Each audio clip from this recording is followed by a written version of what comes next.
Medic! Hey guys, welcome back to the Medic Up podcast. This is going to be episode 7, and I've got my good friend Aaron Dix sitting down with me today, and he's going to talk about the Greenwood Nursing Home fire in Hartford, Connecticut. Happened in 2003, and Aaron was the medical incident commander on that call, and he's going to delve into it and talk about what was going through his head as the incident unfolded, pearls, pitfalls, lessons learned. I think it's really good to hear from somebody who can kind of self-reflect at that point in their career. We talk about a bunch of other stuff too, coming up in EMS, the importance of mentors, our mentors in general, how we came up in EMS through the Exploring program. We're gonna cover a bunch of stuff. This episode runs a little bit long, but I'm extremely fortunate to have Aaron on the show. Go ahead, give it a listen. Check out the show notes that go along with it. So here we go. All right, so here we are again. And today I've got Aaron Dix, Mr. Aaron Dix in the studio of all places. And thank you. And we're just going to talk. We're going to talk about him. It's all about Aaron today. And very exciting topic. No, I think it is.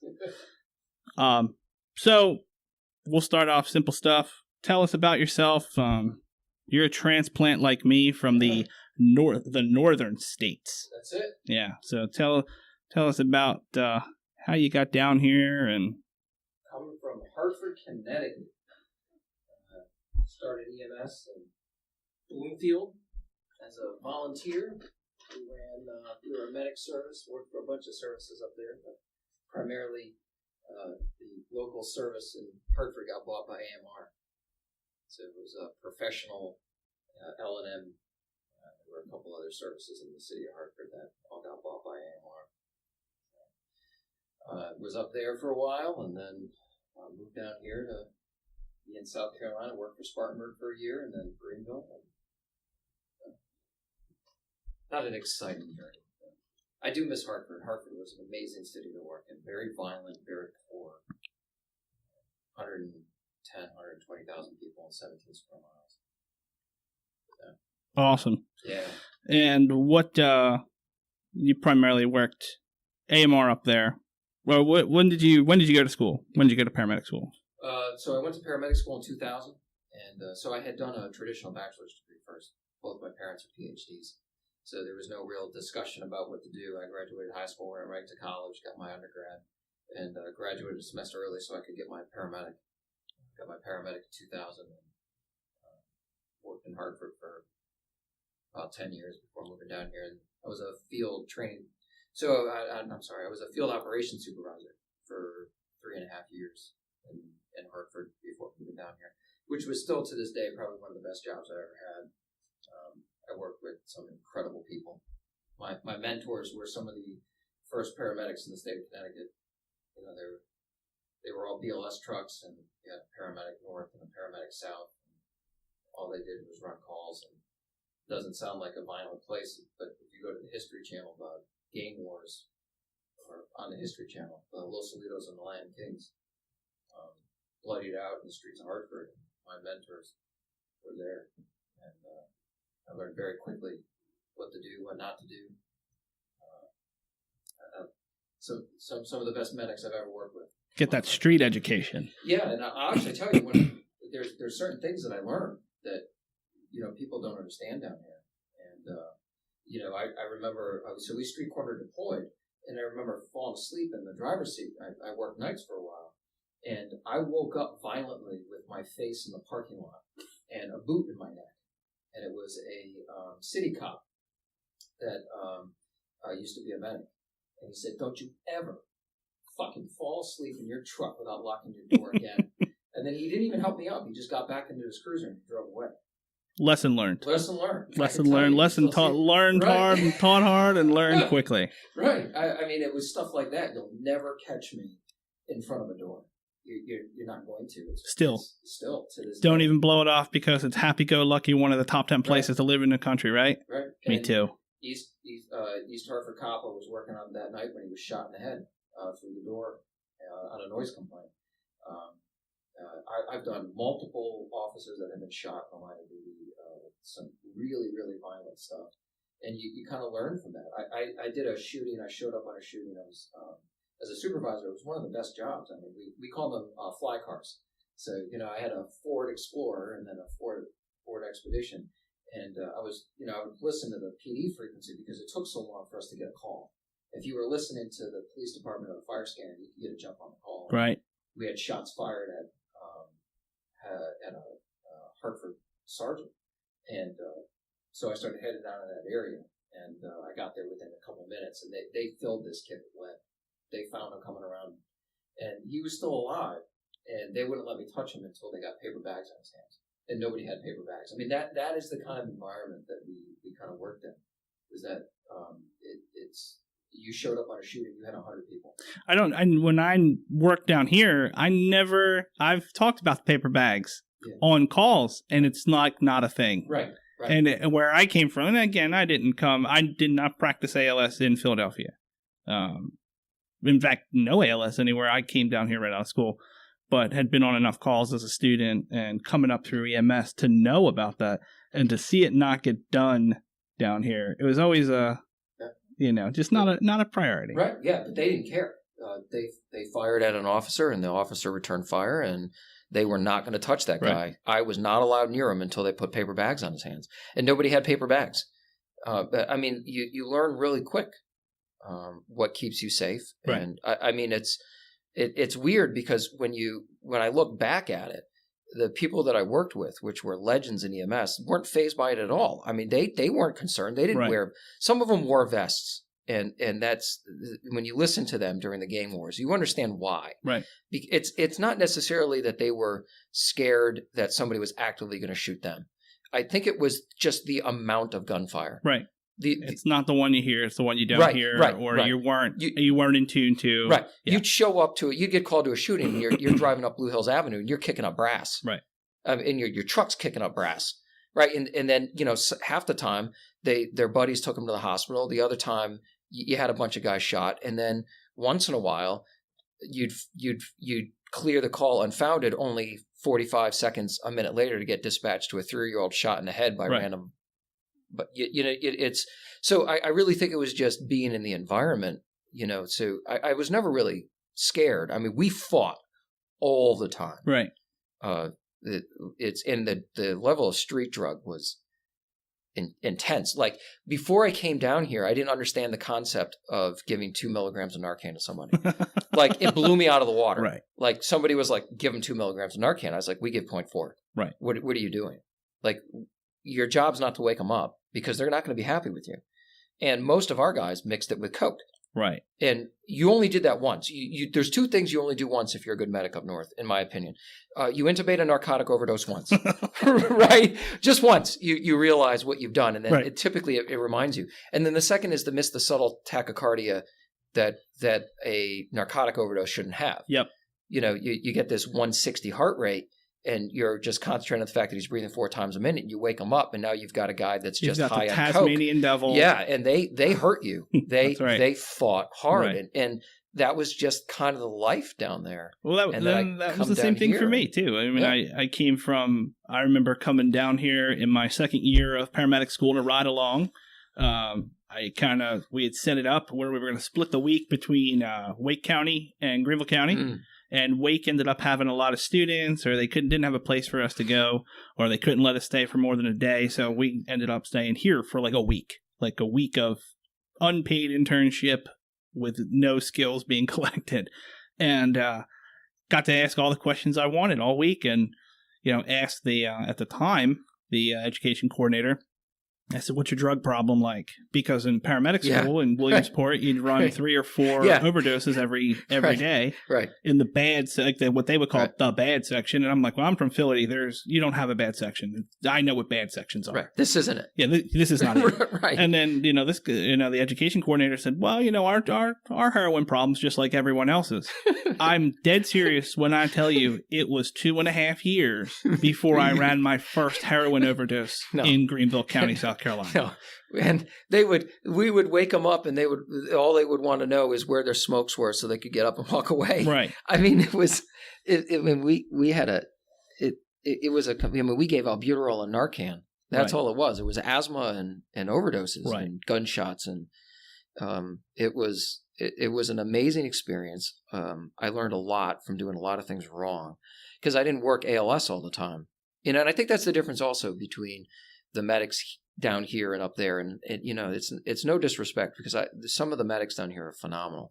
But I think it's a different system because up north, you can't get into medic school, at least when I was there. Couldn't get into medic school without being an experienced EMT. Correct. That was the same. You weren't allowed. I was the last year when I started paramedic school in 1998 at Hahnemann Hospital, and you had to have a letter from your chief or your training officer, and you had to be a practicing EMT for at least 1 year. Yep. And they really preferred that you were not on the transfer truck. Right. They really wanted you. Right. They didn't care if you were a volunteer EMT. Yep. They wanted you to have a year under somebody, BLS system, ALS system, before you even thought about going into it. And it's weird because, now the way colleges are, you can't really do that. I didn't finish school there. I took another year or two off, started back in 2000. And in 2000, you could be 0 to hero. 24 months. That's it. Pay your money. You don't have to have any experience. A lot of people were like, well, at least they don't have any bad habits. They've never had to fight a diabetic. They've never had to, do anything. And you're trying to stuff everything in 24 months. And I think that's a lot more than that because I'm with you. It's when you take somebody who doesn't even understand stretcher operations, and radio maintenance, and how to think on your feet and how to troubleshoot issues, and then you add pharmacology and EKG and 12 lead and all this other stuff. And of course, when we went to school, we didn't have 12 leads. My first STEMI was a modified 9 lead that I caught on a Life Pack 10. That I had learned from. Put it in diagnostic mode. And you have to press and hold record. You got to hold it. Right, press and hold it, and the little REC would pop up. We're old now. Yeah, I know. We're old now. And I feel like I'm posing because my mentors are still there practicing. Right. And they're old. I'm not. Right. But the habits that I picked up, I learned from them. But, not only that, but, when you got your paramedic card, there was nothing that said you could practice. You had a precept. So when I graduated paramedic school, or anybody up there graduated paramedic school, you got stuck back on a truck with an FTO for third. You're sitting in the back of a truck relitigating your entire paramedic experience again for 3 months to prove to some senior guy that you're not going to make him look bad. So there were plenty of paramedics that could not get cut loose. Right. And I still to this day don't know how my preceptor, Smitty, he unfortunately died recently of cancer. But I still don't know why he cut me loose. I was a train wreck. So I came down here. So I was hired right out of school, which at the time was a big deal for this area because the service didn't hire more than 10% of new graduates. So I thought I was the man. And on top of that, our school fostered that type of attitude, the Williamsport attitude. I'm not embarrassed to say it. People say cocky, I say confident. Yeah. Was I terrified on my first ALS shift? Absolutely. Yeah. Absolutely terrified. Yeah. But I came down here coming from an Explorer program in Pennsylvania at a hospital-based ALS program, that's how medical command worked. Yeah, right. So you got your medic, and then you were on probation. Yeah. And you were on probation, and in 7 weeks, you hoped to have 3 cardiac arrests that you were in charge of because the medical director wanted to speak to you about those 3 cardiac arrests. And he wanted to speak to you in the room with your partner and say, how well did young Christopher do on that? Right. Well, he screwed the pooch on that first one, and it didn't seem to get better on the second one. The third one, he looked like a first-day EMT. Yeah. And the medical director would say, I'll tell you what, I think you need a little more work. Right. Don't worry about all the other awesome stuff you did. I think you need a little more work. Right back on probation, and then you continued to petition for and it wasn't it wasn't like you look at like Durham where they say, oh, you're cleared clinically to perform. In Pennsylvania, you have now been given medical command. You now have medical command, which means you get to do what's in your protocol book. I came down here, same educator guy. Again, I absolutely respect Rasmussen all day. Yeah. And I looked at him, I said, John, I said, when do I have to meet with the medical director and get my medical command? He goes, aren't you a nationally registered paramedic? I said, well, yeah. He goes, so you have a card in your pocket? I was like, yes, sir. He said, so you need to do ALS on your, next shift. And I was like, I can do it all. He's like, well, yeah. 2 days of third rider. 2 days. Yeah. I was like, I don't know where I am. Right. 2 days to figure out where I'm going. 2 days to figure out your equipment. Here's 2 the days narcotics to figure out your protocols. Don't lose it. Yeah. Now, again, at the time, 33 pages of protocols. Yeah. Now it's 149. Yeah. Right. And as somebody who in the last year was putting people out there to deal with those first day off the curb out of school, 149 pages of material. It's very sobering.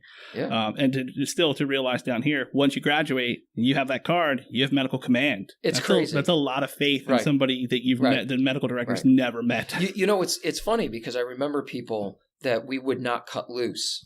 Like, we were like, no, they're dangerous. And then we would find out that they moved to, like, Virginia and are practicing as paramedics. Yeah, they're senior crew chiefs. Right. And we're like, how did that happen? Assistant director. Like, right. What do you mean? How did they pass precepting?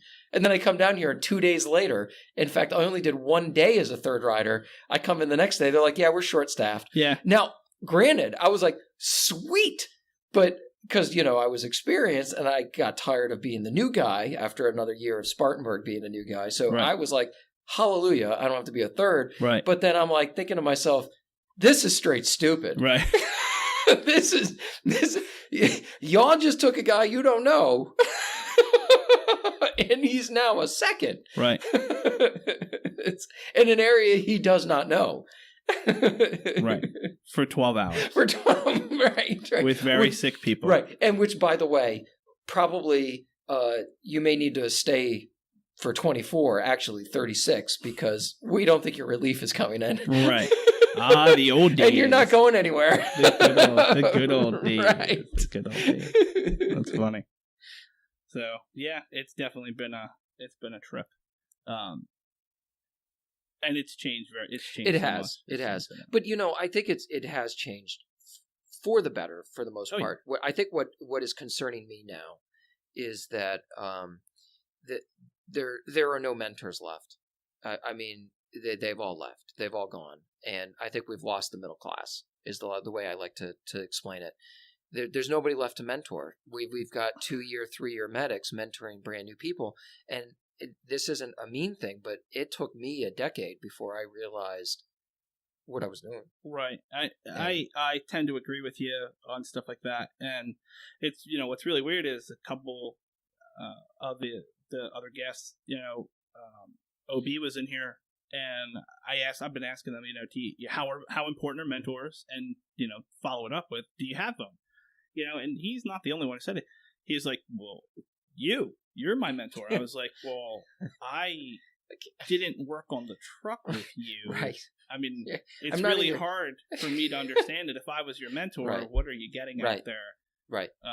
It was to the point up north, and it was very hard to go through it. And now I realize how lucky I was. Right. But I didn't realize they were mentors. What it was I would do something stupid, and somebody would hear about it, and then they would go to, like Alan, and be like, hey, I know your boy's with Aaron. Tell him that that's not what he should do again. Right. That's not what right looks like. Right. That probably was not good. And, break it to him. Don't do that again. Yeah. And then, I'd see Alan coming across the parking lot, and I'd have a big smile on my face, be like, hey, what's up, Alan? He's like, don't ever fucking make me look bad now again. I have to crush your skull. Yeah. Did you not think? Right. Before you did that? No. But here, it's like nobody is providing feedback. Nobody is following up behind you saying, you don't do that. That's not the way you do things. That's not how you take care of patients. And now if you do that, people get all offended. Yes. And it's like, all I wanted to do was not embarrass my mentors. It's very personal. Take it very personal. Right. Right. Yeah. Yeah. I had plenty of talkings, too, on the tailboard of a truck. Right. And at the time, probably was like, whatever, I'm right. Yeah, right. I was not right. Right. Okay. Right. And I can look back, and again, I think when I talk about it a lot, I think, again, same as you.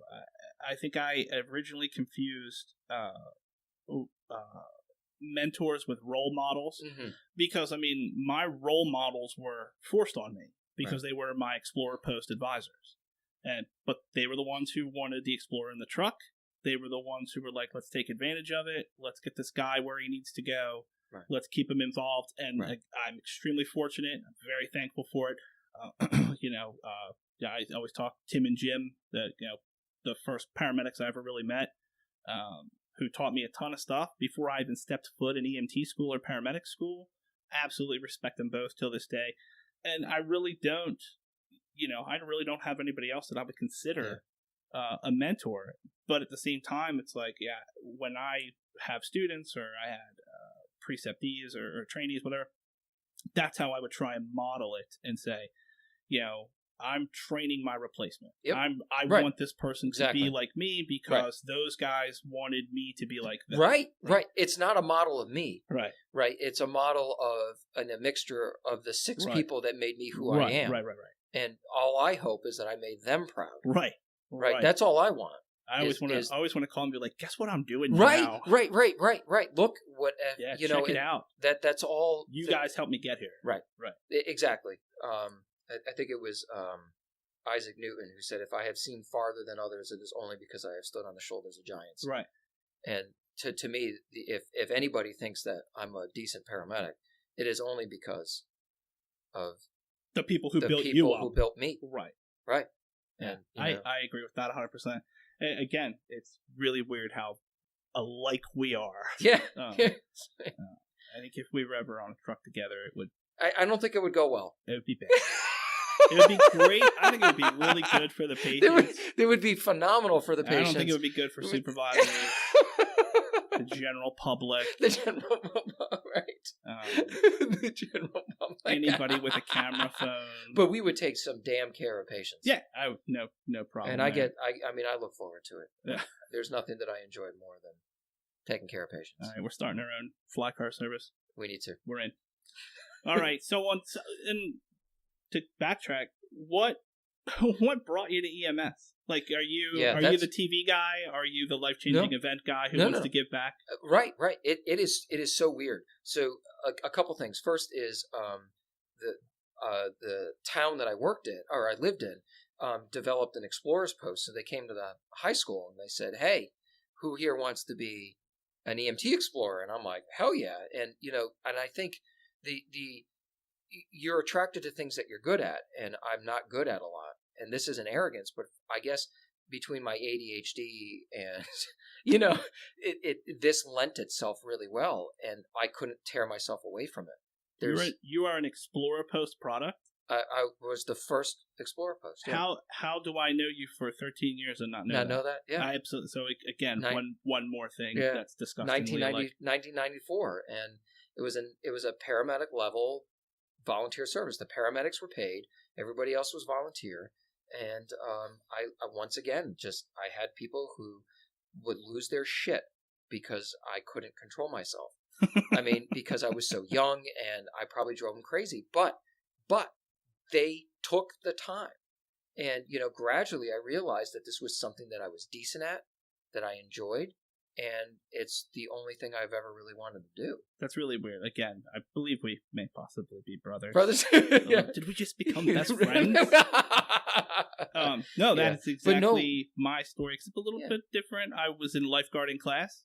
No, I was an aquatics director. Awesome. I started off as a lifeguard, and I ran the town pool. Oh, see, I was in a class. I was learning. Okay. I was learning lifeguarding from the son of my swimming instructor when I was 6 years old, which was weird. But we watched a video during CPR first aid class, American Red Cross, not even the AHA. And everything was Red Cross with lifeguarding. Right. They pulled some dude out of the pool, and it wasn't spine injured. Ha ha ha.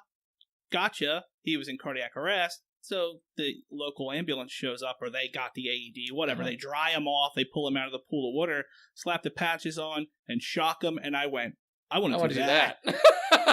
and the instructor, Andy, he's like, well, you're in lifeguarding class. I was like, no. I want to shock somebody.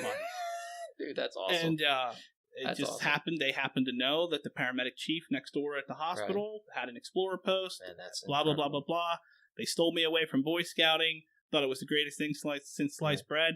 I snuck on the ambulance at age 15 instead of 16 with a shiny new CPR card that I got from lifeguarding. and was ready to save the world. Yep. Ready to save the world with my first responder training, and it was awesome. I know CPR. I'm here to help. Right. Stop fighting me. Right. Stop fighting. Stop fighting me. That's amazing. That is how I ended up in EMS. Awesome. Yeah. All right, cool. So it's not, I never watched TV and was like, ooh, emergency. I'm a little young for that. Yep.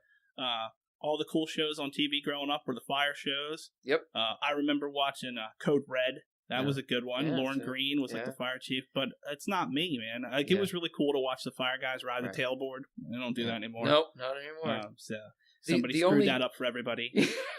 The only emergency show that I ever really grew a strong affinity to was NYPD Blue. See, I never watched. That was up past my bed. Yeah, see, I have watched every episode at least 5 or 6 times. That is the only thing. But I was already doing EMS. I was watching ER. Like, that was a big thing. So when I went to college, we had a campus EMS group through National Collegiate EMS, and we would have our staff meetings, whatever they were, our group meetings. It was either Wednesday or Thursday because that's when ER was on. So we'd go from 7 until like 8. That's cool. Because you got to be out of there. Right. Because we got to watch ER. Right. All right. And then, sucks for you to be on call because you got to watch it in the station. You can't come back to your dorm room. And then, as you learned, you're like, hey, you're holding the laryngoscope in the wrong hand here, sweetheart. You should have called me because I know everything. That's the reason why I have a really hard time with like something like Third Watch. I watch that too. I've had a really hard time. I only would see little snippets on YouTube, and I think it's just we've been taught how to do things wrong, and if we videotaped ourselves and rewatched it, I think a lot of us would change our habits. I'll be killed for that. Oh my God!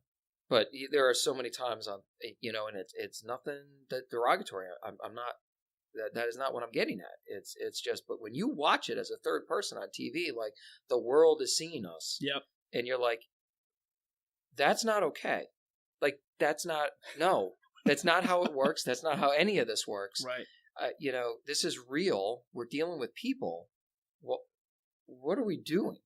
That one show where you could do the crike in the helicopter while you're not looking. That was a good one. Or that Rescue 47 one. That was a good one where he does the handstand on the defibrillator to shock the guy in the water so he doesn't. Right. Like, again, I'm still waiting on. I don't have the balance or the core strength. I can't do it. So I do CrossFit and I can't do a handstand push-up. Right. So, Never else. Do one with a defibrillator. Right, so I'm pretty sure that guy's not going to make it for me. Sorry. Yeah. That's a problem. Awesome. All right, good deal.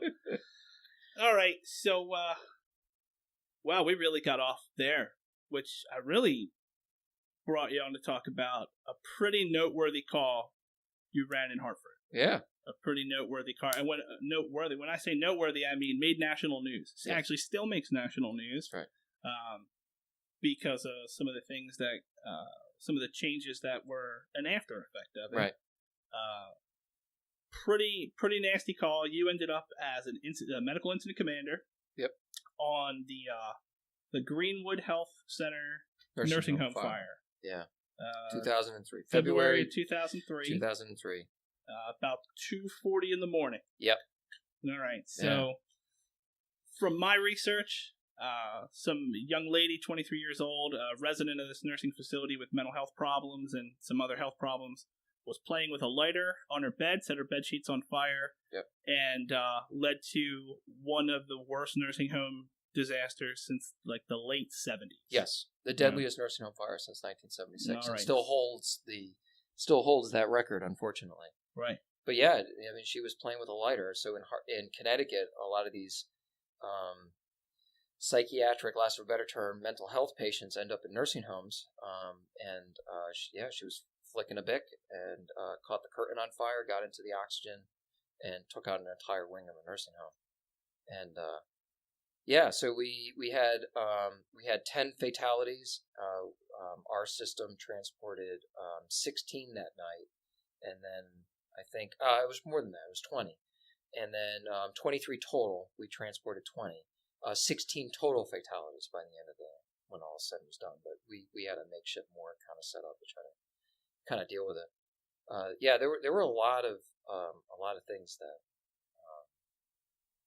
came out of that particular call. And I think the most important thing for me before we we talk about it, is that if there were successes, it had nothing to do with me. I was a mess. Okay.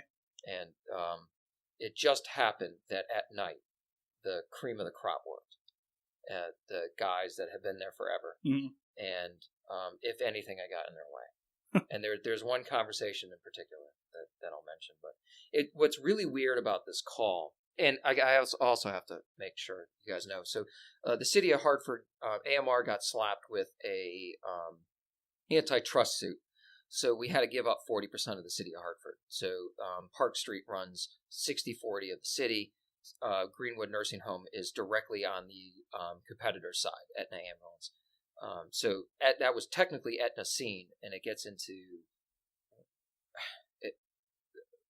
some weird things occurred, which ended up putting me directly where this incident was occurring, and really gets into communication, span of control, and stuff like that. But so before I talk about anything, I think it's really important to recognize that that was Aetna Ambulance's call. Right. And Adam was the supervisor that night. Him and I knew each other for a long time, and Jim Garrow was their director, who ended up showing up pretty early into it as well. And that the medics that worked that night are the reason why lives were saved, not because of me. Right. But, so the actual call was about 2:50 in the morning, and AMR was going through a really kind of tough time. So we had more scheduled calls that day in the morning than we had trucks. And then we had all the 911 volume that we were supposed to deal with. We had contracts with the City of Hartford metro areas all around it, West Hartford, Windsor, Bloomfield, Newington. So we had all these trucks. So was that calls that were scheduled coming up, after 2 a.m., or you're both. saying or from the day before? No. So you had a busy day already scheduled. Right. Okay. They're all dialysis transfers. All right. Dialysis was bread and butter. Gotcha. So starting at about 5 in the morning, we had more scheduled calls than we would have scheduled trucks. Okay. So we were running that low. And then,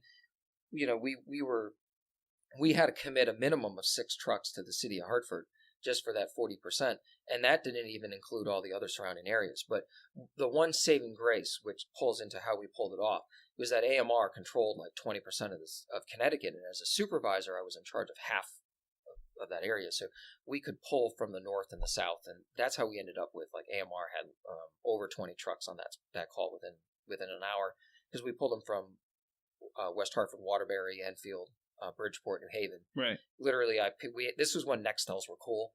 I remember those days. So, but I'll take a step back, because it's weird, because, the call went out as a box alarm, which just means it was a residential pull station, which we get all the time. But for some stupid reason, it felt different. Mm-hmm. There was nothing different about it. It's a standard 3 engines, 2 ladders, the TAC in a district, to a box alarm at 2:50 in the morning. So when you say that, just to interrupt you for a little bit, how long were you in EMS before this call? How many years were you practicing? So it's 2003. I started in 94. So okay. 9 years. Okay. So all right, and medic for a couple, still, supervisor for a year, and you get that. Yeah. 6 or 7 cents about absolutely. it. There's so much, because this isn't the only notable call. So many of these calls went well, and you just got this feeling that something didn't feel right. Right. I had just backed up a truck on a violent site, and we had transported him to an outline. It's really north in Hartford, Mount Sinai Hospital, and I had backed that truck up, and dropped him off, and I'm pulling out, and I hear the tones drop for the fire department. 250, and something just didn't feel right. So I had come out of Mount Sinai, I had taken a right. I was going to come down Tower and jump on the highway, and instead I just did a quick U-turn, and I took a left, and I just started heading that way. Something didn't feel right, and we had a truck that got off at 3:00 in the morning, and I picked up the Nextel, and I called both the truck and dispatch, and I said, I want you to hold that car. That's another thing. I don't know why I called them cars, but I said, I want you to hold that car. Right. I said, don't let them go home. Keep them in their truck. And started, and once again, no radio traffic, no nothing. This isn't even my area. This is right over the line. Right, literally, the yellow line is the nursing home. Right. So I'm just heading that way. And then, something's not feeling right. Right. Still nothing over the radio yet. And something's not feeling right. So once again, get up on the Nextel, and I'm just like, you know what? Wake up the couple Enfield trucks. They're 45 minutes north of us. I said, I want them sliding down here. And I want the truck in West Hartford sliding up towards the city. I don't know why. I have no clue. So you pull up, and the MCI kit was this huge Rubbermaid container, this big ass fucking Rubbermaid container, and I noticed that the engine had laid in supply line. Right. Still, once again, I'm not hearing much. Right. But I noticed a charged supply line. That's out of place. I'm like, that, right. Right. We're missing something now. Right. So I'm like, something's not correct. And Aetna had already gotten there. So I left my truck because I didn't want to clog up the street to get to Greenwood is really tight, and there's cars already parked on it, and then there's the supply line. I needed to make sure that if anything happened, I could get an ambulance in there. So I parked and walk a quarter of a mile up there, and it's 6 degrees outside. Right. I have nothing but one of those military commando sweaters. Okay. It was written into our contract what we were allowed to wear. Right, so right. The ribbed. Yep. So I had a long sleeve shirt, either a tie or a turtleneck was required, and this military kind of commando sweater. Right. So you walk up to the center. There's no smoke. There's no fire. But now all I'm hearing is chaos in the fire frequency. Right. Second alarm, third alarm. They're like, we have patients everywhere, but I see no smoke, no like, fire. Am I at the right place? Right. And I'm staring at it, and it's eerily quiet. Right. So I walk around to the right to where the ambulance entrance is, and there's the Aetna supervisor who had gone up on CMed, which is our central communication. They had already declared a mass casualty, right. But there's no patients. Right. And we're standing inside the nursing home. I don't even smell smoke. Right. It's well lit. It's warm, and I'm listening to the fire frequency, and it's going crazy. And I'm looking at Adam, and I'm like, what's going on? What we're missing something. Right. It's eerily quiet, but the fire frequency is going bullshit. So I come out and I walk around and I come to the back where the fire had come through. Right. They had knocked out the fire. I didn't know this yet. I come around the corner and I see them break out a window, and they throw a mattress out, and then body after body right. after body gets thrown onto this mat. I mean, it's just, I'm standing there watching this, and I'm like, oh fuck. Yeah. Like, oh, this is the call. Oh fuck. Yeah. Right. No. I'm like, I'm starting to shake now remembering this. Like, I'm staring at bodies being thrown into a snowbank on a mattress. And so what ended up happening was when you came down the hall that was burned, it ended like 6 feet above the ground. And there was enough of a ramp at the end for a wheelchair. It was a 90-degree ramp. Right. So you open the door, you could get a wheelchair or a stretcher folded, and then you would take a sharp right and come down that 6-foot kind of thing. What ended up happening is they knocked the fire down fast. Right.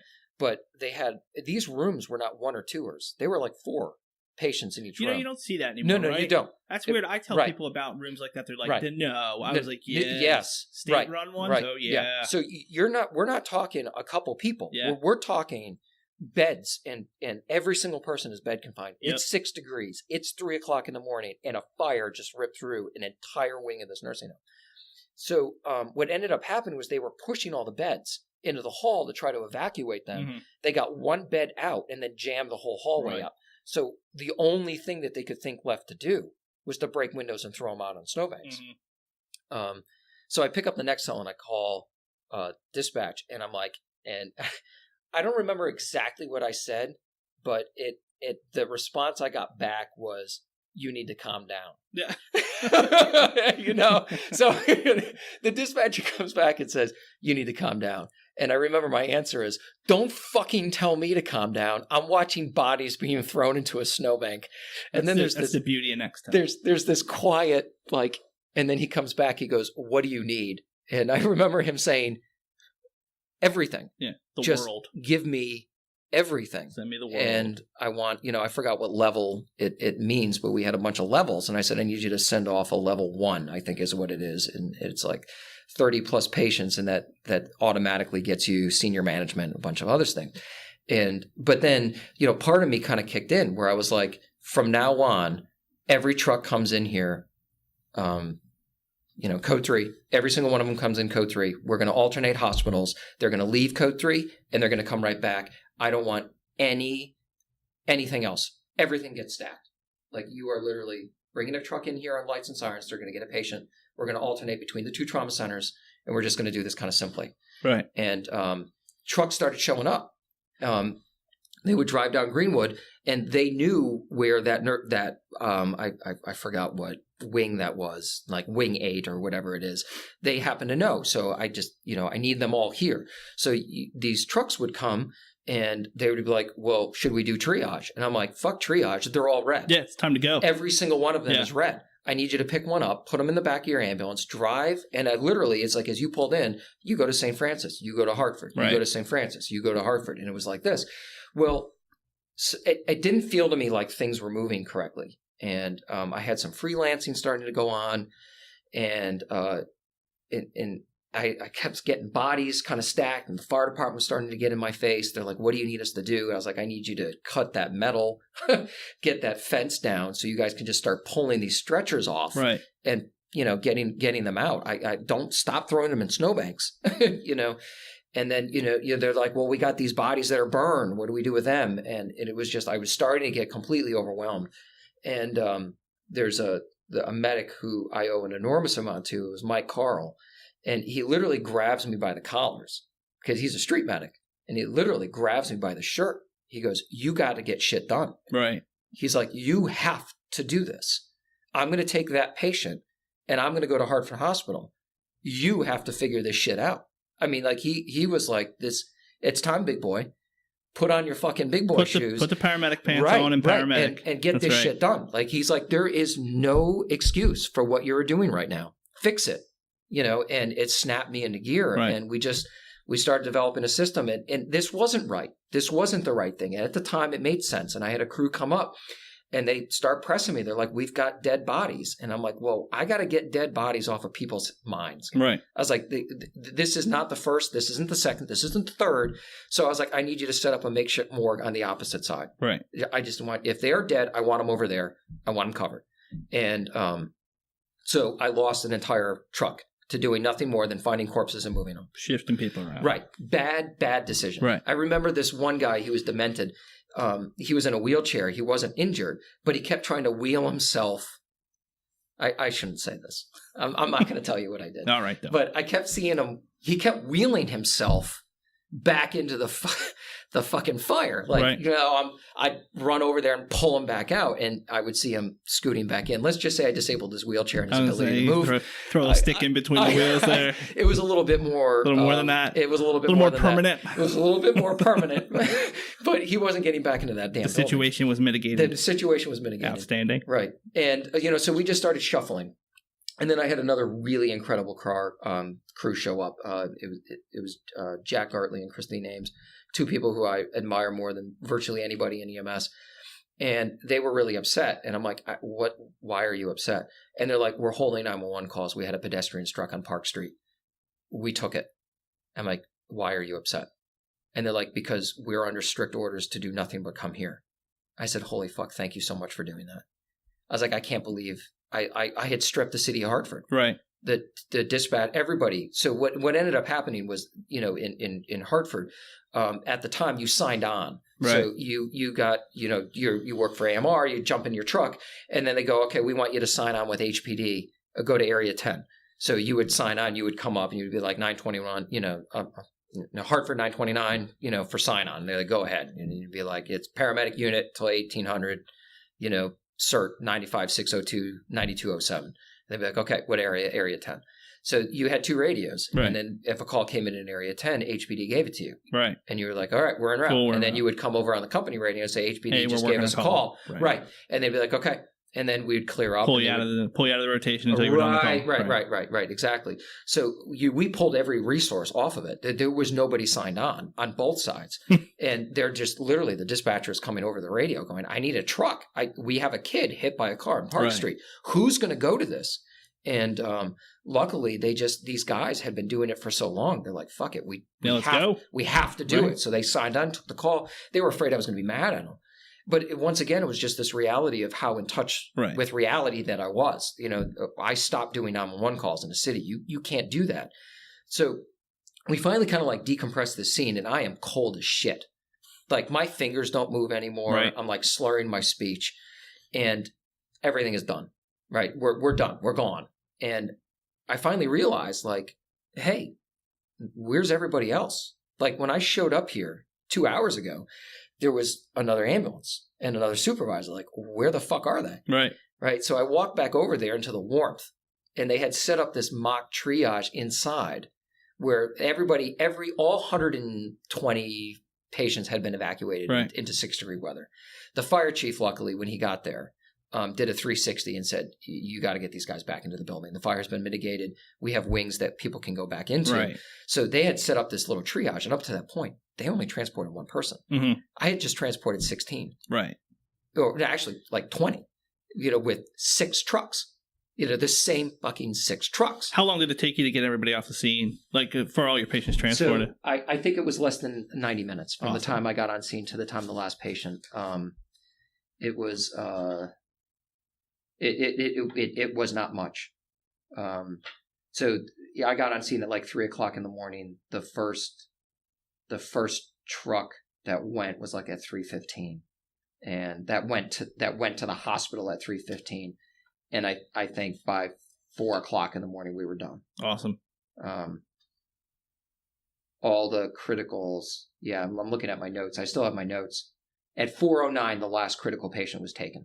4:09. So at 4:09. Okay. And I got on scene at 3:00. So now you, as the medical incident commander for this, did you have all the other ICS stuff in place? Did you have a staging officer? No. Did you have somebody calling the hospitals? No. It was just you. Right. You coordinating the ultimate triage, packaging, and movement of all these patients. Right. Yep. Everything. Okay. But now, hold on, because it's important. So I got destroyed over this. Okay. Because I set up no incident command structure. But what was even worse was that Aetna had set up the appropriate channels. Oh. Now, right. Now, this gets into, I'm going to tell you when I realized I really fucked up. So so I was doing everything. They had brought in their trucks and had set up a system that I had no idea. We couldn't communicate to each other. They had come in on CMed and declared a mass casualty. They believed they had 50 patients, and they requested a bunch of trucks. And, they asked for a bed count at the local hospitals. To me, I'm a very operational kind of guy. This wasn't my first large-scale incident. Right. We had done these. We had civil unrest on a routine basis. I mean, you could go Google and seriously, it's hysterical. But Google Dave Matthews Band, Hartford, Connecticut civil unrest. I mean, CNN, Rolling Stone. I mean, Dave Matthews Band lit the city of Hartford on fire multiple years in a row. This wasn't the first time we handled something like this. Right. It was just not to this where they're all sick, they're all bed confined, they're all burned, they all have smoke inhalation. So I remember, about 5:00 in the morning, the scene kind of decompresses. Mm-hmm. And I walk back out to Greenwood to get to my truck. And I get out there, and on Park Street, there's a line of 15, 20 ambulances that Aetna and CMed had brought in. Right. And they're all lined there perfectly. All in a line. Just like with the playbook says. Just like the playbook said, smoking and drinking coffee. And I'm standing there, and I'm looking at this fucking line of trucks. And all I did was use the same 6 trucks. I have my notes. I was taking notes that night, like who was going where. Right. And I used the same 6 trucks to transport all those patients. They were coming in. Not once did anybody ever say, hey, there's 20 trucks. We're driving by all these 20 trucks. Yeah. Right. I don't know when they got there. I don't know if they're just getting to the grind. But these guys, this is not new to them. They had their head down. They drive in, they come in, they take a patient, they get told what hospital they're going to. They drive, they drop off the patient, they come right back. And they're going to do that until the call stops. Right. But I'm staring at this line of ambulances, and I'm like, I really fucked up. Right. Like, I fucked up a whole lot. I stripped an entire city. I stripped an entire state of resources. I used the same 6 trucks. I didn't set up an ICS system. But then at the end of the day, when you look at it, in about a 60-minute period with no training, Right. I transported the right patients to the right place with the right mode for the right treatment. Right. And I think anybody in their right mind is going to rationalize it with no problem with that. And even to the point where I was assigning the non-priorities to the farther away hospitals. Right. I was not giving St. Francis and Hartford anything but criticals. They were getting 8 to 10 criticals apiece. So if you weren't critical, you stayed there. And these weren't the nursing home patients. These were ancillary staff that tried to help or staff. So we would have gone to Greenwood Nursing Home 3 times that night for CHF anyway. Right. So we had those patients as well. Right. Right. So those patients, we took them to the outlying facilities. And then we had another small, I would call mini kind of, lack of a better term, MCI, because now they all had to go to a burn center. Right. So we took all these patients, stabilized them at St. Francis and Hartford, but then they all had to go to Bridgeport. Coordinating interfacility transports on again. Right. It's not that you had a little couple hiccups on an MCI. You had an MCI in bad weather, cold weather, so an environmental factor. It's not just that. You had an MCI with a special population. Yes. Okay. Right. None of them are ambulatory. Tons of them have comorbidities with them, and they're elderly, or they have mental illnesses, and none of them can provide you information. Correct. You don't know what their baseline is. You don't know their medical history. Right. Half of them had trachs. This was a trach wing. Mm-hmm. That's why there was oxygen there. Right. So half of them had soot around their trachs. It was because we teach you all about that in class. Right. Yeah, you have by definition no greens. Nobody is ambulatory. Right. They're all bed confined. The totality of it when you think back is just, it's immense. Right. And it could have been a lot worse. It could have been 10 times worse. Right. And the only reason why it wasn't worse is because, a Hartford fire was a lot of fun to watch. Right. These were guys that went to work. They fought fire. They were good at it. And they saved a whole shit ton of people by not letting that fire spread. And, and the only reason why some of these patients survived is because of you had amazing, experienced paramedics that don't need a supervisor. Right. They don't need a supervisor. Just go look for work, do their thing. They do their work. Absolutely. They do it well. They clear the hospital because that's what they signed up for. Right. They are true paramedics. They are true EMS people. Street medic. It was impressive to watch them on calls, and I'm thankful beyond belief that they were on that night. And do I think it could go this well today with the staffing? No. Those guys, they're not on frontline trucks anymore. You gotta call them out of retirement. Man. Hey, come in. I just need you for another hour. Yeah. Can you guys come in for an hour? I just need you to run this quick MCI. Yeah. And, no hesitation by any of these guys. None of them were out of their league. Anybody would have turned that corner and saw what we saw would have been stopped. Right. Like just stopped in their tracks. Like, what are we dealing with? It's like a plane crash. It's a metaphorical plane crash. Mm-hmm. It's something you never see. And these guys, it didn't faze them at all. They were like, let's get to work. We are doing work. Right. What you signed up for. Right. All right. So did you warm up? Did you get to warm up? Did your hands start to work? So I got really sick. I was sick for about a week and a half afterwards. Okay. But I think the hardest thing was just going home. You show up, your relief is there, and they're just like, I mean, there's no work left to do. Nope. You drive back up to the station, and they're just like, sounds like you had a crazy night. And you're like, yep. They're like, well, we got it. Enjoy your 2 days off. Did you feel the truck on the way back in? Am I down? Am I down anything? Right. Yeah. Right. Yeah. Anything I need to know? That's exactly what it was. Yeah. He was just like, hey, you had a couple book offs last night. Like, well, yeah, I really want to tell you about it, but you don't seem interested. Yeah. Yeah.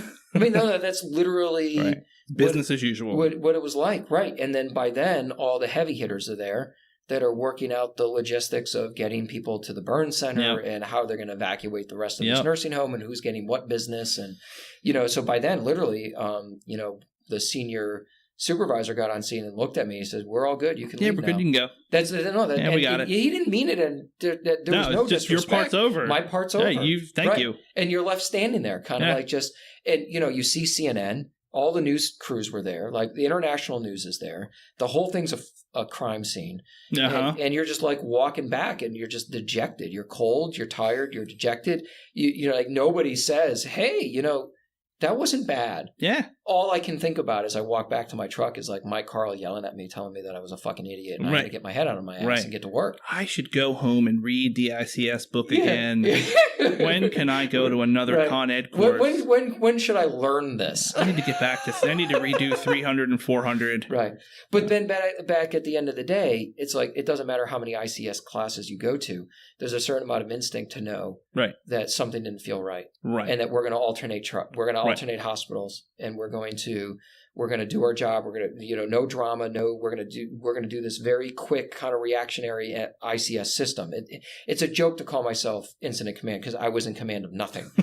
Right. It was me and Nextel on a radio and the same 6 trucks, and it got done. Right. But. So what were you warmed up? You're sick for a week and a half. You got plenty of time to think. Lessons learned. What do you got for like your top 3? So the first thing that I did was I got rid of the Rubbermaid box. No, I'm serious. Right. So I made paperwork. Mm-hmm.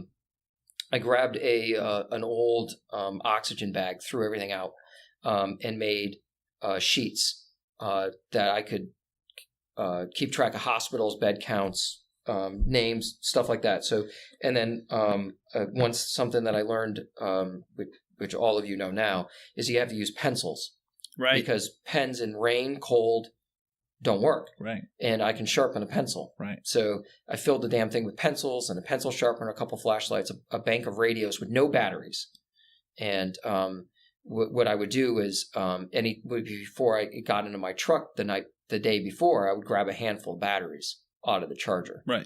So I had this bag that I could throw on my shoulder that had all my stuff that I would need. No tarps, nothing. It was literally a vest, 4 clipboards, a bunch of paperwork that I designed myself, pencils and a flashlight, and a pair of gloves. No longer tied to the vehicle, mobile command board. Right. Nothing. None of that bullshit. It was this. What I realized is that you have to be able to think fast. You have to move. And so I actually put it to use like a couple of weeks later. I went into, so we got called to back up the Waterbury area on a bad structure fire where they had like 6 significant injuries. And, I show up and the supervisor for Waterbury was there, and he's over his he's taxed, but I got my bag on and I pull my bag off and I grab my clipboard and I'm like, "How many patients do you have?" He's like, 6. "What trucks do you have here?" He goes, "I don't know." I pick up the Nextel, the Waterbury supervisor. I go, "This is Aaron. What trucks do you have?" He's like, "You have 385, 364, 412. I just write them down. Start penciling. Right. Start penciling. He's watching me. I'm like, "Okay, well, who's here on scene already?" And they're like, "Such, such, such. Where are your critical patients?" He's like, "Right there." I was like, "Okay, what's the best access where you don't have," like I drew a really quick like scene of, here's the building, here's the street. What street is behind it? I can see it. That's Watertown. And I wrote Watertown. I said, "All right, so really quickly, come right over on the Waterbury frequency. I don't want anybody coming on any road other than Waterbury. You guys are coming into the back end of this. You're going to park your truck with your nose facing forward. I want your oxygen bag, your stretcher, and a bunch of blankets. Nothing else. Come." Right. And as they came in, they got it. You're going to New Britain. You're going to John Connect Dempsey. The dots you're and going get to going. Hartford Hospital. Right. He's watching me do this. And what was really funny, I won't forget this either, is that one of the medics started yelling at me. He's like, "I am not taking this patient to Hartford Hospital." He says, "I'm going to New Britain General." And I looked down at my sheet. I said, "You guys already transported 5 patients to New Britain General. You are not taking another patient to New Britain General." And he's starting to argue with me. And I'm like, "Fine. You don't want to take him to Hartford Hospital. That's fine. But you're not taking him to New Britain General. I'm not going to have this argument right now while we still have people being thrown out of the building." Right. All right. Obviously, we're having a failure to communicate. Said, "Would St. Francis be better for you?" And it's like he just needed a win. That's all he wanted. Right. He's like, "I'll go to St. Francis." He's like, "Fine, go to St. Francis. They only have 2 patients. Leave." Yeah, go. Right. And the supervisor comes the next day. He's like, "What did you do?" And I showed him. He's like, "Can I have one of these?" So I print everything off. I tell them what to use, and I kind of hand it to them. So I think the number one thing was that if you're going to do incident command, you can't be tied to your vehicle if you're EMS. You're going to have to be where the fire commander is. And, in half these lessons, if anybody's listening to this who's works at like Durham or Wake or any of these places that practice stuff on a There's only like 6 people who listen to this. Right, 6 people who listen to it. They're probably making 2 fun of them of me are in right this now. room. Yeah, 2 of them are in this room. Right. They're making fun of me. They're like, fuck you. You've never trained on this or yada, yada. But I think if you look at it, the vast majority of systems aren't training on it. They're not going to perform the way they're supposed to perform. So what are some basic things that you can do? That if your butt is going to be the one that's going to be in command, you better have some things already pre-thought out. Where are your hospitals? Where are your landing zones? What are you going to do? Have that stuff written down and have it easily accessible. I have a go bag. As stupid as that sounds, if it's a bad call, I'm pulling my go bag. Right. And in that is the paperwork that I need and the checklist that I need and the batteries that I need to run multiple radios so I can listen to multiple frequencies. And then I will find the incident commander to sit next to. But if you don't go in with that and develop those connections, but I think you have to be honest with yourself. If you're not training and you're not developing these relationships, then you better think of it this way. The second is you got to think these things through. You should game it all the time. You should game it all the time. Right. It was my mindset when I drove into work. When I put my uniform on and I drove into work, it's funny, we listened to the same kind of music, old school rap. But, what I did the whole time into work is I would think of all of the stupidest, dumbest things that could happen that day and how I would handle it. Right. I had employees get into fistfights. I had an employee show up drunk. I had an employee quit on the job and try to commit suicide. Right. And so every time, and those were all legitimate things that happened to me. So as I drove into work, all I would do is think, if I had an employee come in today drunk, what are my steps in dealing with it? Right. I get a complaint. How am I going to handle it? If the nursing home catches on fire, if I have a bus wreck on 85, if I, and you would just think of these things and you would troubleshoot them in your head. So it's almost like simulation. You're just playing mind games. Right. That's what you're doing. And again, though, that scientifically, we know that that's actually good. And you look at a lot of athlete performance stuff and that visualization and gamification, it absolutely contributes. It's got limitations, but it absolutely contributes to success. It's not the first time that you've thought it through. Right. And the second thing is, bad shit's going to happen sometimes when you walk in the door. Right. This was 8 hours into my shift, but the amount of bad shit I got handed the second I walked in, if your mind is not set when you hit the door, then you're already behind. You're already behind. I'm ready to hit the door. Right. So when I hit the door and somebody goes, you had 6 people book off, you're holding 2 sheets worth of calls, and oh, by the way, an officer just got shot, and you have a BLS truck going, I'm ready. Right. I grab the schedule book, I grab my go bag, and I'm in my car, and I'm in my fly car, and I'm headed to back up that BLS truck. And on the way, I'm hitting up my Nextel, going, to the dispatcher, do I have a critical opening in a contract town that costs me $1,000 an hour? I don't have anybody. Right. They're like, yes. Well, then I need you to find me a paramedic that's going off duty and get him over there. It pays a lot of money. It pays more, right? So it's just multitasking. But if you get hit with that the second you walk in the door, and you're all you've been thinking about is French fries and porn, you're fucked. I agree. I agree. And I think it's really weird is I think coming from a system like that, and again, people can say what they want about AMR. I'm well aware of AMR operations, being involved with them in a third service and back in the day in Wilmington, Delaware. I understand the contractual stuff. I understand that is a business. And I probably, if I go dig through some Tupperware bins, I have a lot of the old AMR operations manuals from the late 90s. Yep. That stuff is spelled out. It's spelled out for a reason. Right. It's spelled out. And I think and the professional development, and again, not working for AMR personally, but to see how the professional development was for their field supervisors. Right. That was ingrained. Like that operational flexibility was ingrained. So even if I think to get that job, you had to be a certain type of person and to be able to function in that job. And I think it's like anywhere. Some people are better at it than others. Right. Some people can be taught. Other people have natural ability, and then other people just don't get it. They don't get it, and they don't get it, and they don't put in the work, and then they get to that nursing home fire and they shut down.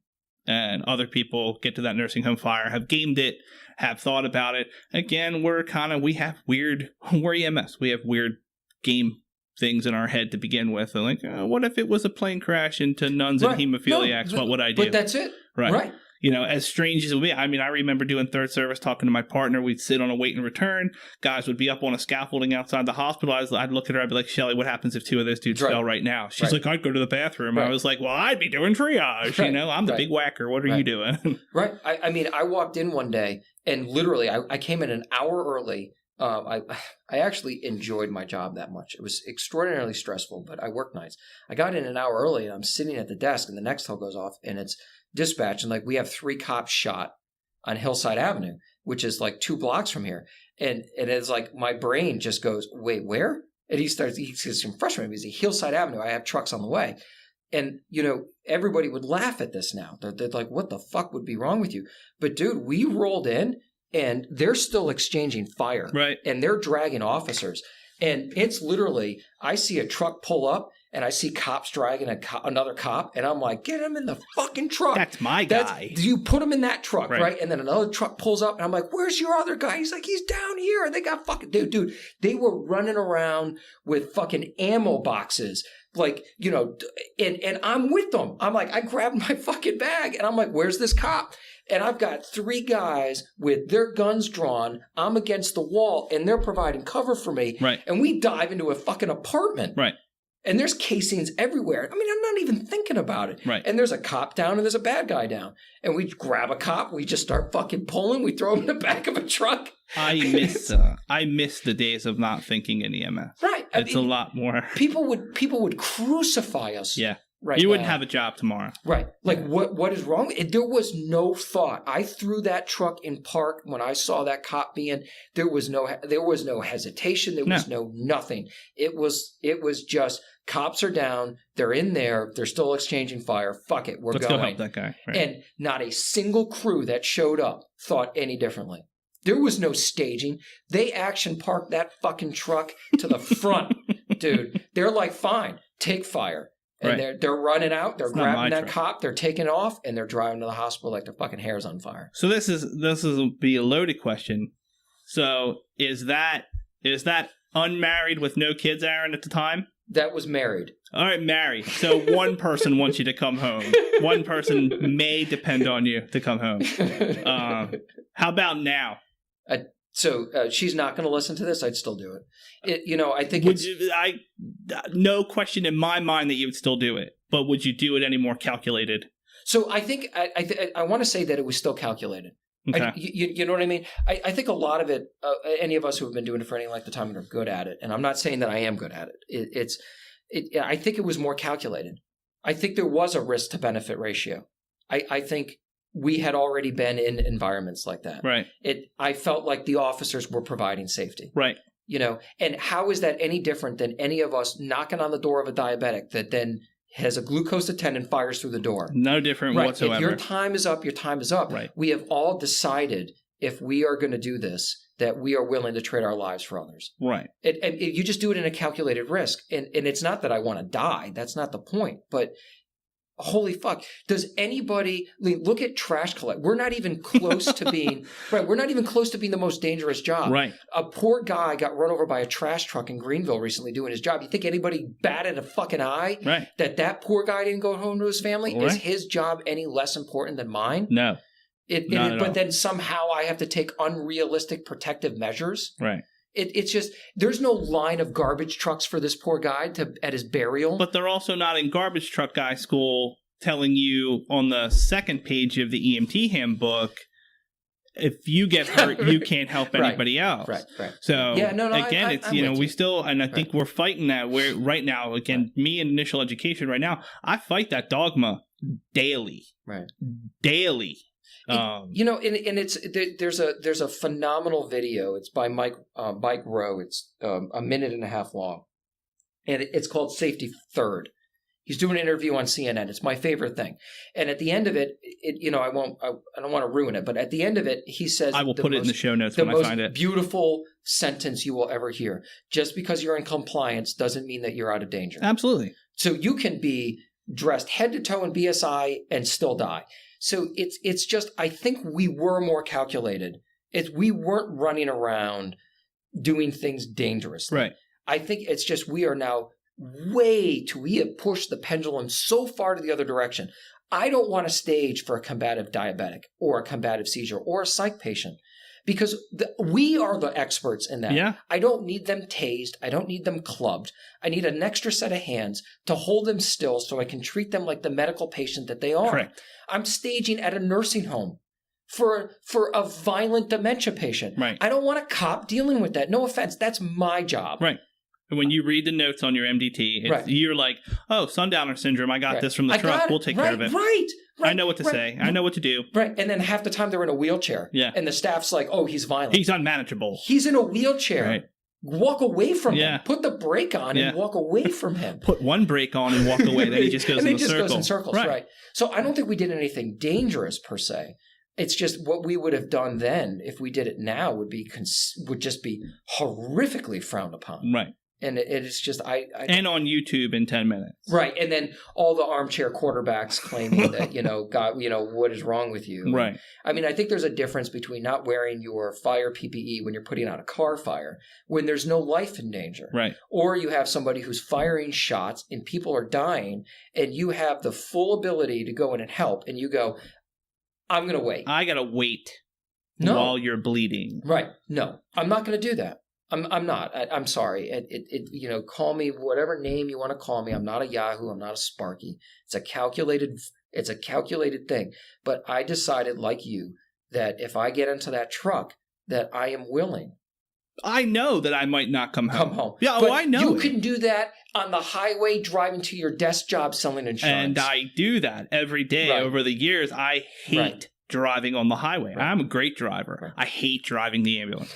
I know other people aren't good drivers because I've run the calls. We've scraped people off of the guardrail, the Jersey barrier, all of it. And there's that. I absolutely have anxiety. At 40 years old, I have anxiety when I get in the car. Like we drove on vacation. We drove to Destin, Florida this year. I drove both ways. I wouldn't let my wife drive. And it's not because she's a bad driver. Right. Like I may say she's a bad driver. I don't like the lack of control. Yeah. And it's really weird. But again, when I drive, I take calculated risks. I am exhausted when I get to a destination because I am so aware of what's happening. Right. Same on calls. Right. I don't get it. I got told to stage the other day for a cardiac arrest because it was a heroin overdose. So I'm like, he's dead. I'm not overdosing. Right. I'm like, I'm confused. Why am I staging for a cardiac arrest? That you already know the reversible cause. Right. It's because the answer was because it's an overdose, but he doesn't have a pulse. He's not breathing. That changes him from overdose. Right. Why am I fighting? Why are you afraid of my safety? Yeah. Is somebody on scene violent? They're like, no. Okay. Well, I'm going in. Yeah. It's just like... Keep my backup coming, let them know I'll be inside. Right. I don't understand the concept. They're dead. Yeah. Unless somebody is violent on that call. And in fact, it was the exact opposite. The family was actually doing CPR on him. And we got him away. So he turned out not to be a cardiac arrest. He turned to be just a heroin overdose. Mm-hmm. We gave him just enough heroin to get him breathing. And by the time I got him into the truck... I think you gave him just enough Narcan to get him breathing, what did I not say? heroin. Gave him just enough Narcan, sorry, to That's to old get medicine. him breathing. Yeah, it's old medicine. And we put some leeches on him. Yeah. So, I gave him 0.5 of Narcan, carrying him out to the stretcher. The whole point is we never saw a cop. Right. They were never canceled. We never saw a cop. Were we really willing to stage for 30 minutes for a deputy to become available on a guy who's dead?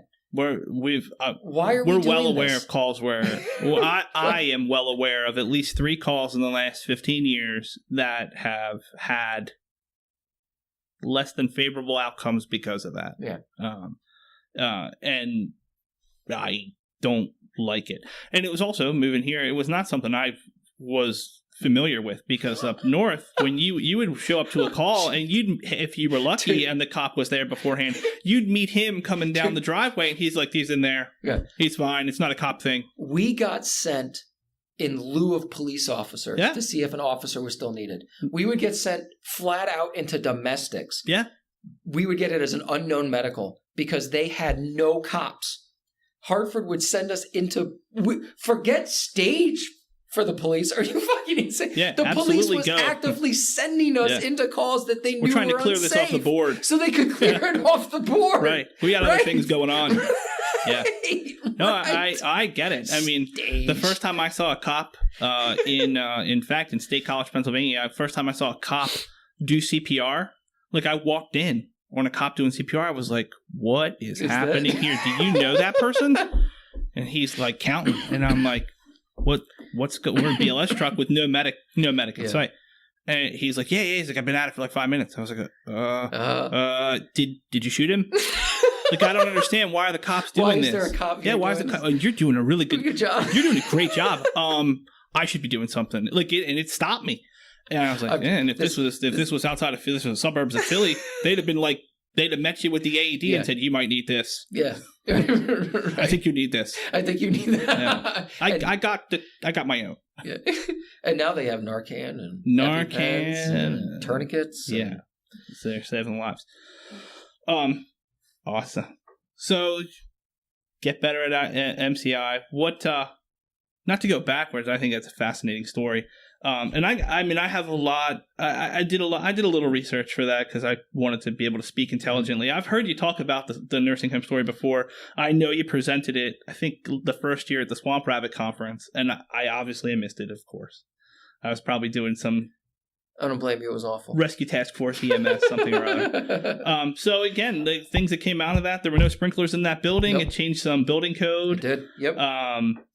The smoke was the big deal, not the fire. Right. You had 10 dead that night. 6 died within the week related to the fire. You had age ranges from the 20s into their 80s. Yep. And looking up about the accused arsonist, she was 23 at the time. Mental health issues along with multiple sclerosis that she made her difficult to manage. So she was remanded to the state of Connecticut until 2013, when her MS advanced to the point where the state said we can't take care of her anymore, whatever facility she was at, and they moved her to Rhode Island, I think it was. But the case has actually gone through the Superior Court and the U.S. Supreme Court, and it keeps getting held up. But the judge in the case, they review her mental status every year, but he's refused to drop the 16 arson murder charges just in case she regains competence and can stand trial, which most doctors have told him it's not going to happen. Right. But it was a highly charged event. Unbelievable. And fascinating to me. It sounds like you handled it like the rock star that I know you are. Yeah, so. I know. It was a learning experience, man. I mean, I don't think any of them go well. I don't think anybody can say that they go great. We look at enough of them on TV. We look at some of the active shooter in the airport thing. I think it was at Fort Lauderdale a while back. And, we watch enough news now and go, that didn't go as well as they thought they were going to go. Or you listen to it on Broadcastify and you listen to it in real time and you're like, whoa, sounds like you got your hands full. All right, before we wrap it up, because, I can't let any of the guests really go without some of the arbitrary questions. You remember your first call? Yep. As an EMT? I do. What was it? So I'll tell you why I remember it, because I knocked the paramedic into the snowbank because I came out of the side of the ambulance. I didn't realize he was coming, so that he gets out of the passenger seat. I'm so excited. I open up the side door, and the side door of the truck catches him and throws his ass into a snowbank. Now, is that... I know I said EMT. Is that as a certified EMT, or is that an Explorer call? So that was an Explorer call. That was everybody. That's really weird. That was your first Explorer call? Yeah, that was the first call in an ambulance. I remember exactly who it was. Awesome. I remember the crew that I was working with. None of them are there anymore. That's great. And it was a guy that shit himself. Awesome. Yeah, I'll never forget how angry that medic was. And I ask that so I can tell mine, and it's because people that know me, again, we know my old attitude in EMS. But I'll give you what the first Explorer call formed my understanding of EMS. Mm-hmm. Simple one car MVC into a utility pole. no real damage. Okay. Middle-aged lady. She's a little shook up. But the car's undrivable because it wrecked the radiator. Oh. So we're pulled over. We check her out. She's fine, but she doesn't feel great. She wants to go to the hospital. But she doesn't want to go because she wants to call someone to pick her up because she's just been grocery shopping and is afraid her food is going to spoil. So my rock star explorer post advisor / ultimate paramedics forever, which again, young medics at the time, were like, we'll put your groceries in our refrigerator. And I was like, we don't do that. It's for people in the ambulance. Duh. Don't worry about your groceries. She's obviously going to die. We got to take her to the hospital. She's obviously going to die. Yeah, she's walking around. I don't know nothing. I'm 15. What do I know? She's going to die. Yeah, you're going to die. The ambulance is for sick people.